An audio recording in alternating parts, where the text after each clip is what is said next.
Is this the place? Xavier and I arrive at the set in the long, narrow corridor and dim lights cast swaying shadows on the walls. I'm not sure if it's because I'm about to make my debut as a producer or because of the atmosphere here, but I feel a little nervous. Something terrifying could pop out at any moment. We can use horror movie logic. Don't get too curious. Don't trust strangers. As Xavier speaks, he takes my hand. And most importantly, never be separated from your partner. That's how we'll keep the horror movie cliches at bay. A dark figure suddenly lunges from the doorway, blood drips from its face and sharp fangs are protruding from its mouth. Xavier and I step back. Under our silent gazes, the figure's dramatic flailing start to look awkwardly out of place.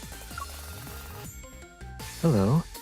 You must be the director? Xavier sets a toppled light stand upright while pointing at the hem of the figure's costume. It's caught on a door frame. Another tug will ruin it. Do you need some help?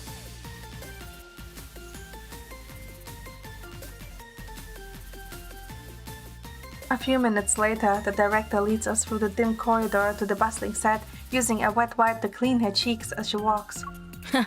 This is actually our tradition for welcoming new members to the team. The jump scare was a bit rough, I know. Sorry about that. We have actually seen your previous work and behind-the-scenes footage, so we were prepared. Oh, you've seen my movies? Yeah. The way you utilize the shifts in lighting to build fear is brilliant. Xavier wiggles his fingers and a twisted humanoid shadow appears on the wall. It's waving at us. How did you do that? Lighting technicians, over here. The amazing sight quickly attracts the entire crew. The atmosphere is lively before long.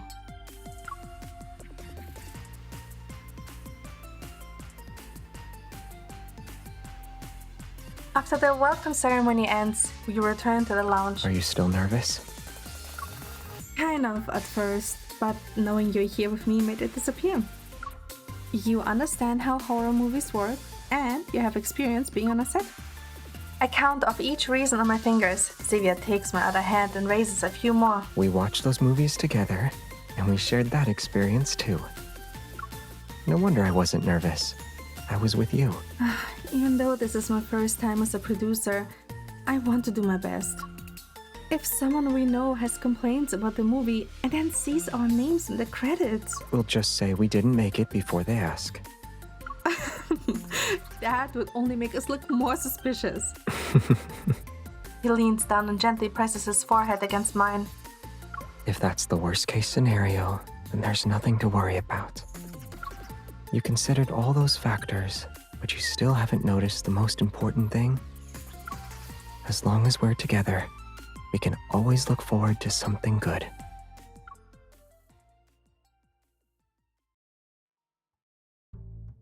The essence of horror is psychological terror, a despair in which everyday life becomes unpredictable. Audiences need visceral fear. For example, abrupt sounds and images. Classics are classics because They don't innovate. As the atmosphere grows increasingly heated, we have no choice but to pause the meeting and let everyone cool down. What should we do? Both the director and the screenwriter made a really good point. We'll use both. Both? I read somewhere that horror movies scare audiences because of empathy. Everyone has negative emotions. When those take form, they become the monsters bearing their fangs on the screen. What insightful book is that from? Stuck in a movie and fell for my partner.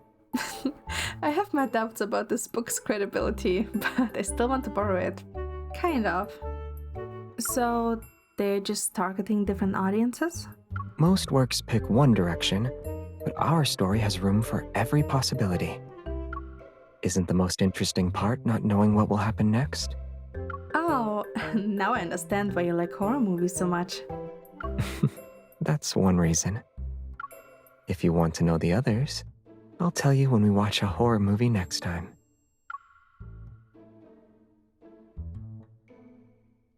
After our discussion with the crew, we decided to collect everyone's experiences and ideas to flesh out our movie's monster universe. We heard a lot of ideas today. Were any of them the most frightening to you? Of course. Xavier tilts his head and waits for an answer. I beckon him closer and he leans in. It's Xavier when he has a cold expression. I bet you have never seen it, Mr. Producer. Otherwise, you'd think it's scary too. You never know how you're supposed to get back on his good side. This must be what the screenwriter meant by psychological fear. But you don't seem entirely scared. In fact, it's almost like you're anticipating what Xavier might do when he has a cold expression. I'm expecting him to hurry up and finish his work. I press my hand against Xavier's chest as he moves closer. A hint of amusement flickers in his eyes. You reminded me of something. It's the most terrifying thing in the universe. Are you curious? It's the kind of scare tactic directors like too. It's cliché, but it always gets me. What is it? Tell me. He cups my face and I see my reflection in his eyes. It's you suddenly disappearing. So as long as you're within my line of sight, I have nothing to be afraid of.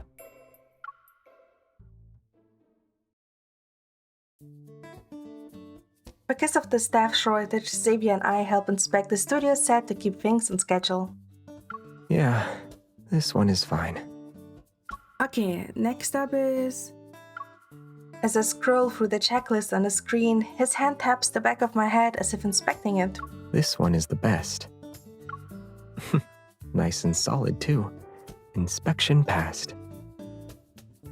I stand on my tiptoes and gently tap his head in response. What's the result? Am I good or bad? Of course you are good, even though the Xavier who taps my head is bad. The Xavier who spends time with me, despite being tired, is great. Xavier chuckles softly, then the light overhead suddenly flickers. Did you use your evil? No. Is it broken? Xavier, lift me up so I can take a look. He supports me steadily with one arm as I lean to inspect the light. Can you see what's wrong? Should I check it? Before he can continue, the set activates without warning, and the train car starts shaking violently. What's happening? Several faces slam against the window with a bang. The features squished and distorted against the glass. The sight makes me shudder. Don't look over there. Xavier steadies me with a hand on my lower back as he sets me down. Then he cups the back of my head and holds me tightly. Ugh, at this rate, I will suffocate because of Xavier's hug before the fear makes me hyperventilate. Exactly. I'm the bigger threat you should be paying attention to. So just focus on me. He loosens his grip slightly. His warmth seeps through our clothes, and his steady heartbeat forms an invisible protective wall around me. Are the things on the window still there? Yeah. It looks like they're about to swarm in any second now. What? Don't worry. They may not look too friendly, but I can tell they're here to help based on their expressions. Sort of.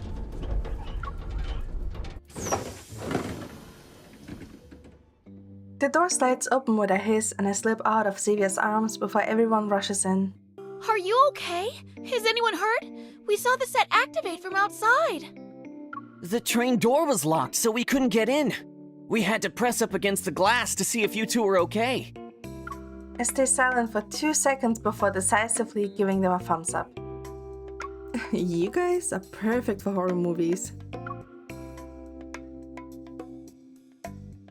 While the props team walks over to fix the ceiling light, I poke Xavier from behind. You knew it was just the staff, right? You were too calm.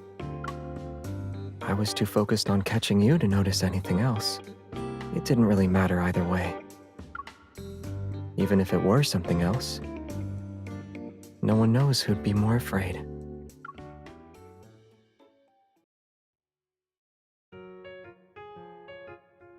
Tonight's schedule calls for outdoor night scenes. After confirming the shooting progress with Xavier, we decided to look around. The only thing that's open is a nearby old cable car. It looks like it has seen better days.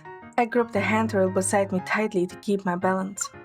Xavier, do you think this cable car is shaking a lot? Why is the handrail soft and warm? Oh, Why are you laughing? When I give him a puzzled look, he reveals an innocent expression. I thought handrails were not allowed to talk. I follow his gaze downward and realize I have been using his thigh as a handrail this whole time. I clear my throat and shamelessly keep my hand where it is. A real handrail wouldn't talk back. What are my lines supposed to be then? Creak, creak. The rickety cable car creaks in response as if to join in. The atmosphere turns slightly eerie, and I find myself on high alert. Hold on, Xavier, you're not going to tell me a scary story, right? He reaches toward me and I shrink back. However, he just gently tucks my hair back into place. Why did you close your eyes? Did you think I was going to scare you? You have a track record, mister. I bet you wanted to use the creepy atmosphere to spook me. That way I'd move closer and cling to you. You caught me red-handed. Have I used this trick too many times? Is it getting old? Smiling, Xavier shakes his head and tilts it slightly as his gaze drifts past my shoulder to land on the scenery outside. I actually wanted to remind you to look at the scenery. I follow his gaze. Dusk has somehow quietly slipped away. Outside, only the night sky remains. But I don't see anything. A gentle warmth suddenly touches my fingertips. I lift my hand and see a soft starlight-like glow belonging to an evil. It flickers. The shadows inside the cable car dissolve into drifting starlight. A small speck of light gently brushes against my ear as if to comfort me. Don't you think the current atmosphere isn't exactly appropriate for a horror story? I cup the glowing specks in my hands and play with them. Before I know it, Xavier has wrapped his arm around my waist. It's quiet here. I can hear your heartbeat. There are many reasons that can make the heart race. Judging by your expression, you're not scared. So it must be something else? A hint of mischief flickers across his face. I clear my throat and leave the answer we already know unspoken. He has countless tricks for charming and scaring me.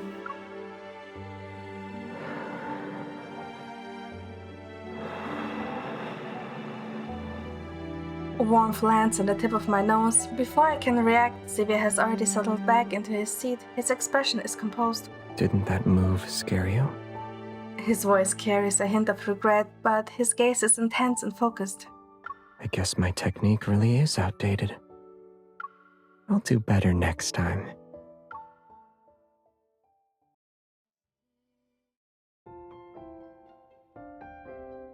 As the shoot nears its end, I lean back against the sofa and flip through the promotional plan. Xavier sits beside me. He's reading a book. When I lean back to stretch, Xavier pulls me toward his shoulder without moving his attention away from his book. What am I gonna do? I've got zero inspiration. You can extend the antenna on your head and let your mind wander. My gaze sweeps across the pages in his hands, where detailed wonder data is interspersed with intricate illustrations drawn by hand. Noticing my attention on the book, he tilts it toward me. It's a log that Nero put together. He even included his own subjective danger level rankings. The easiest wander to beat up competition was fierce. I offered some suggestions too. Which one did you pick? Snoozer.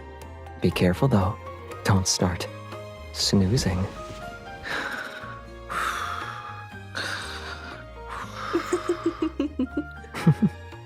A laugh escapes me, and inspiration suddenly strikes. When we make eye contact, Xavier leans down and nuzzles my forehead.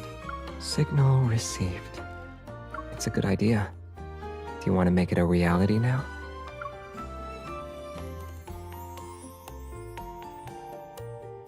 We partner with a PR company to build a monster collection website.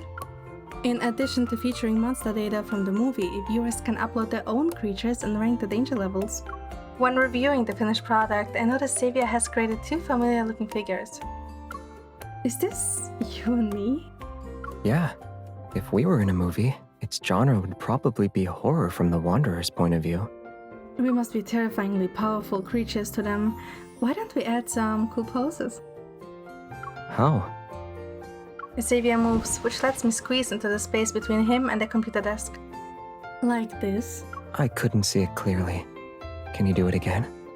I start to shift to the left, only to find his arm resting along the edge of the desk. My escape route has been blocked. It's okay. You don't need to move. I'll just lean in more. My back is pressed against his warm chest. He takes my hand, the one holding the mouse. On the screen, the two small figures are now holding hands. Like this? You clearly know what you're doing. It's because you provided a good demonstration. I learned quickly thanks to you. Compared to teaming up to scare off wanderers, though, I prefer teaming up like this. I click on Xavier's avatar several times. That little tuft of hair flattens and springs back up as if it were a stubborn antenna. Now that the mouse is in my hands, I can bully you. I'm still trapped in the narrow space before the desk. He leans in, his eyes brimming with amusement that's about to spill over. Perfect. I was just wondering where I belonged, and then I found you. It's okay if you bully me every day. Will you take me home? The way he moves closer is like a dizzying trap. If there were a danger ranking, he'd probably deserve his own classification. Before the movie's official release, we hold a small private screening for the crew. Light and shadows dance across the silver screen in the darkness. Xavier's figure, which is next to me, flickers in and out of view. Do you want to hold my hand while you watch? I'm a mature producer. It's impossible for my own movie to scare me. Is that so? What a pity. I'm engrossed in the story. When the end credits roll, the screening room is briefly shrouded in darkness. My gaze remains fixed on the screen. As I recall everything we have been through these past few days, I can't help but whisper to Xavier. I never imagined we'd actually turn so many people's ideas into a movie. Even though we ran into lots of problems along the way, just knowing you were by my side put me at ease. I tried to grab Xavier's hand, but I grasped at nothing. Xavier is gone from the huge screening room. The crew who was watching alongside us has also vanished. What's going on? Is this a supernatural disappearance during a horror movie screening? Party poppers burst and crackle, and I stand amid the fluttering streamers. Bewildered, I hold out my hand to catch them. Congratulations on the successful screening! Yay!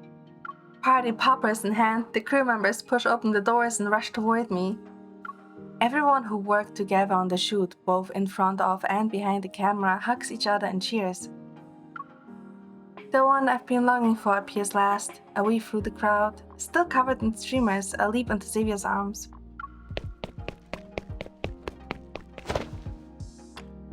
Oh, seriously, Xavier! You scared me on purpose! I wanted to give you a surprise with everyone else. My heart is racing, but I know it's not from fear. Oh, when did you leave? Did you even hear what I said? If I knew earlier, I would have saved my compliments for this moment. He leans down and my reflection appears in his gaze that's brimming with amusement. Sounds important. Then I definitely can't miss that. After the party ends and we find some alone time, I want you to say them again. But until then, I'd like to congratulate my producer for a successful screening. And congratulations to you too, Producer Xavier. Here's to us successfully wrapping up the shoot. Besides, I think I finally experienced what a real horror movie feels like. I plucked a streamer from my head and wound it around his fingers until our hands are bound. This Xavier is too good at teleporting. I looked away for a second and he disappeared. He grasps my hand and the streamer is held between our two intertwined fingers. There. It's tight. I guess I can't run away now. The screen flickers on and off as cheers and the crackling of party poppers resound. The first movie we made together is now officially complete.